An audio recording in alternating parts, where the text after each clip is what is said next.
তো কালকে তোমাদের যাবে ডি ইউনিটের প্রথম পরীক্ষা, 9 তারিখে পরীক্ষা। সো সবাইকে অল দ্য বেস্ট, ভালো করে পরীক্ষা দিন।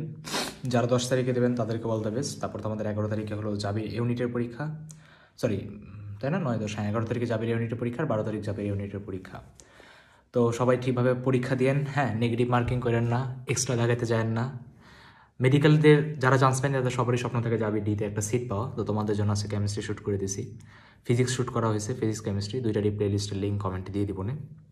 আমি বারবারই বলছি যে তুমি যে ভার্সিটির হও ঢাবি যাবি, সবার জন্যই ক্লাসগুলো খুব ইম্পর্টেন্ট, ঠিক আছে? এটা করে তুমি তোমার কোশ্চেন ব্যাংক করে নিলেই ইজ মোর দ্যান এনাফ। যাবি আর ঢাবির যদি কেউ হয় তাহলে দরকার নেই, কোশ্চেন ব্যাংক করা লাগবে না, ক্লাস করলেই এনাফ হবে, ঠিক আছে?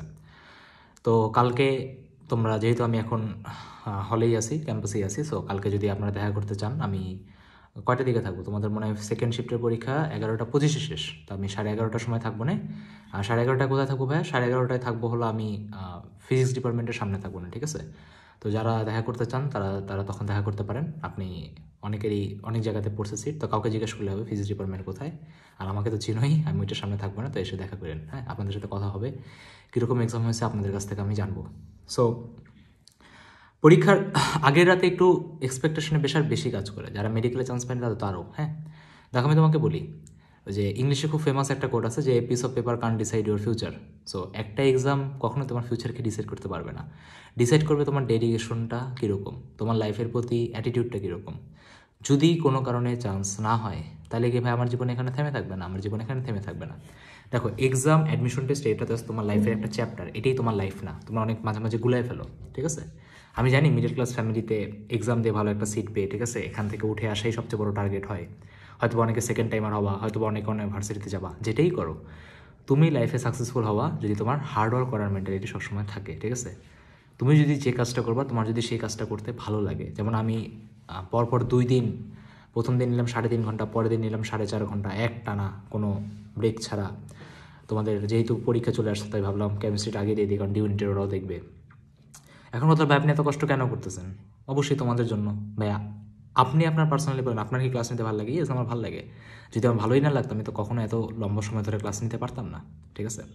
যেমন আজকে একটু সিক হয়ে গেছি, তো এই জন্য তোমাদের, না হলে আমি ম্যাথের ম্যারাথন ক্লাসটা হলো আজকেই ভোরবেলা নিতাম, বাট একটু সিক হয়ে গেছি, তো দেখি কালকের পরের দিন হয়তো বা নিব। সো ম্যাথ পেয়ে যাবো, সমস্যা নেই, 11 তারিখের আগেই পেয়ে যাবা হয়তো বা। তোমার কত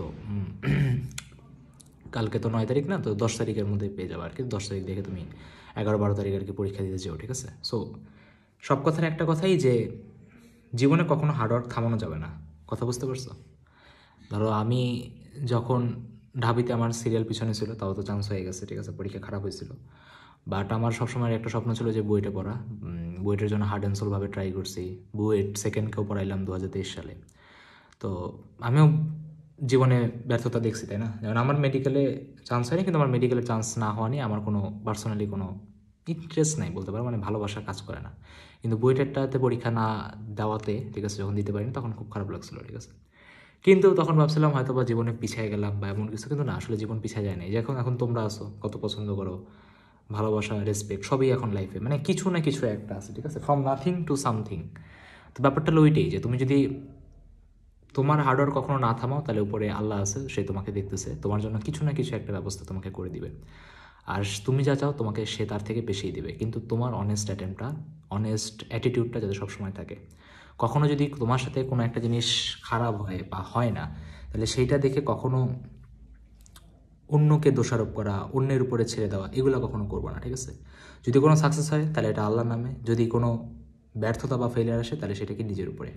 যদি এমন মেন্টালিটি নিয়ে আগাইতে পারো তাহলে জীবনের কোনো এক্সাম, কোনো পরীক্ষা, কোনো কষ্টই তোমার কাছে ছোটো মনে হবে না। আর লাস্ট আমি একটাই বলবো, কালকের এক্সামে যাতে কারো হাত না কাঁপে, কখনোই হাত কাঁপা যাবে না, ঠিক আছে? বড় ভাই আছে সবসময়, সবসময় থাকবো, একদম কনফিডেন্টলি পরীক্ষা দিয়ে আসবি, ঠিক আছে? তোকে পারতেই হবে, ঠিক আছে? তোদের মনে এখন একটা কোশ্চেন না যে ভাই কালকে আমরা পারবো কি না, তাহলে আমার তোমাদের জন্য অ্যান্সার হলো তোকে পারতেই হবে। কীভাবে পারতে হবে আমি জানি না, বাট তোকে পারতেই হবে। তাহলে সবাইকে অল দ্য বেস্ট, সবাই কালকে খুব ভালো মতো পরীক্ষা দেন।